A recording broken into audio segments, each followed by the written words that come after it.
Nadine, bonjour. Bonjour. Je suis curieuse de vous connaître un peu mieux. Qu'est-ce que vous faites et votre organisation, s'il vous plaît? Mon nom, c'est Nadine Deneau. Présentement, je suis directrice nationale des achats de produits forestiers pour la bannière Rona. Donc, je m'occupe de l'approvisionnement de tout notre réseau corporatif à travers le Canada. Donc, on couvre de Vancouver aux Maritimes. Importante responsabilité, mais qui est réalisée parce que vous avez tout un bagage de plusieurs années dans l'industrie. Oui, puis j'ai une équipe aussi avec moi. Je fais pas ça toute seule. Oui, ça fait j'aime pas dire le chiffre, mais près de 20 ans que je suis dans le domaine du bois d'œuvre. Je suis vraiment une fille qui a été élevée dans le bois. J'ai travaillé pour le manufacturier, la seconde transformation. J'ai été au niveau grossiste et maintenant le détail, ça fait 3 ans. Chez Rona, c'est nouveau pour moi. C'est l'autre boucle qui manquait. OK, mais c'est ça, vous connaissez bien la chaîne pratiquement du début à la fin. Oui. Et vous êtes ici à cette conférence-là, vous y participez depuis plusieurs années. Qu'est-ce que vous venez chercher maintenant à travers vos fonctions? Qu'est-ce que va être votre objectif?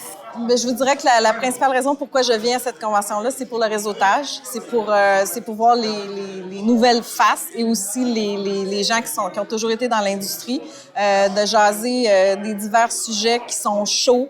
Il y a souvent des dossiers qui intéressent tout le monde. On aime ça avoir la perspective de nos pairs. Aussi, on rencontre nos compétiteurs, nos fournisseurs, nos clients des fois. C'est un melting pot de toutes sortes de personnes qui sont... c'est enrichissant de les côtoyer. Puis aussi, tu as les nouveautés, des nouvelles personnes qui arrivent que tu connais pas. Moi, je dis toujours que si on va à une convention, si au moins tu repars avec un contact qui va être bénéfique à ta business, ton day-to-day, ça vaut la peine. Vous dites qu'il y a des sujets chauds. Qu'est-ce qui est un sujet chaud cette année? Bien, présentement, tu as la crise, pas la crise du bois d'œuvre, mais on dirait l'entente canado-américaine qui a expiré. Bon, c'est arrivé il y a plusieurs années, on appelait ça une crise. Là, ils ont fait une entente. L'entente est expirée, donc c'est revenu sur le tapis. Tout le monde fait des spéculations à qu'est-ce qui va se passer. Ça va survenir des quotas, des pénalités anti-dumping. Bon, tout le monde aime jaser de ça et de faire des spéculations sur ce qui va se passer. Il y a aussi l'enjeu FSC. Présentement, tu as beaucoup de producteurs du bois qui ont des problèmes avec... C'est la certification? Oui, exactement, la certification de bois FSC qui est assez reconnue. Il y a des producteurs québécois qui ont des gros problèmes. Présentement, des suspensions de certification. Parce qu'ils ne respectent pas les normes qui sont associées à la certification? Là, c'est sûr qu'il y a beaucoup de pression qui vient des divers organismes environnementaux. C'est pas nécessairement parce qu'ils n'ont pas respecté, mais c'est politique aussi, tu as toutes sortes d'enjeux. Mais moi, comme acheteur, au niveau de détail, c'est sûr qu'on a de la pression de certains organismes pour arrêter d'acheter de ces producteurs-là. Donc, ça fait jaser beaucoup, ça fait remettre en question l'argent qu'on dépense pour faire la chaîne de traçabilité de la certification. Est-ce que le consommateur voit vraiment un avantage à ces produits-là? Bon, fait que, en ce moment, il en parle beaucoup dans les médias d'ailleurs. Beaucoup de lobbying, de représentation politique. Exactement. Très bien. Vous dites qu'à la sortie de l'événement, si vous avez un contact, une bonne connaissance, c'est un de vos objectifs. Oui. Est-ce que vous avez d'autres attentes? Est-ce que les gens qui sont ici, avec quelles attentes ils peuvent arriver? Parce qu'il y a des gens qui ne sont jamais venus puis qui vont probablement nous entendre puis se disent que je devrais aller à cette convention-là ou pas. Quel genre d'attente on peut se donner et espérer rencontrer? Bien, premièrement, je peux vous dire qu'il y a plusieurs années, l'ancienne formule, j'aime beaucoup la nouvelle formule qui est en place depuis 3 ans, je pense, là, avec les kiosques, puis vraiment que vous obligez les manufacturiers à avoir un kiosque. Donc, tout le monde se retrouve à la même place.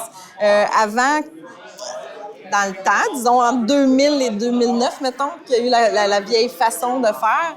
Les gens se rencontraient dans le lobby, dans des suites, c'était caché. Donc, il n'y avait pas d'occasion publique. Exactement, d'activités structurées où tout le monde se rencontrait. Puis ça, je trouve que c'est vraiment fantastique parce que c'est là que tu as la chance vraiment de te faire des nouveaux contacts. Parce que tout le monde prenait des rendez-vous avec le monde qui connaissait déjà. Donc, là, les nouveaux contacts, ça arrivait par hasard au bar à 11h le soir. Bon, tu as moins de chances de te faire des contacts d'affaires. Donc, le contexte, précis. la manière que l'événement est organisé actuellement favorise ces échanges-là, Oui, moi, je ce trouve que réseautage-là. c'est mieux structuré et ça fait beaucoup de sens. Et permettez-moi de faire une observation. C'est Oui. un milieu très masculin. Oui. Quelques femmes, Oui. ça se passe bien? Ben oui, comme je dis souvent, c'est pas un désavantage d'être une femme dans un milieu d'hommes parce que vu qu'on est moins dans des événements comme ça, ben tu serres à peu près 400 mains.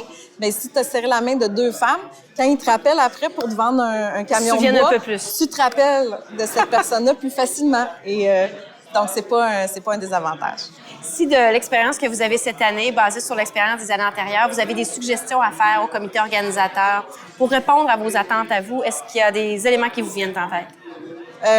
Vite de même, non. Je te dirais que, comme je te dis, moi, ce que je viens chercher à la convention, c'est les gens, c'est parler à mes pairs, c'est parler du marché, savoir la vision de tout le monde, qu'est-ce qui se passe, c'est quoi le feeling général. Donc, plus il y a de monde, comme cette année, on est au-dessus de 700 personnes, meilleur c'est pour vous. Oui, totalement. Très bien. Alors, on va lancer l'invitation pour qu'il y ait encore plus de gens d'une année à l'autre. Oui. C'est toujours plus Félicitations à content. l'organisation parce que vraiment, ça s'est amélioré au fil des ans, puis on apprécie. Super. Merci beaucoup pour votre temps. Merci.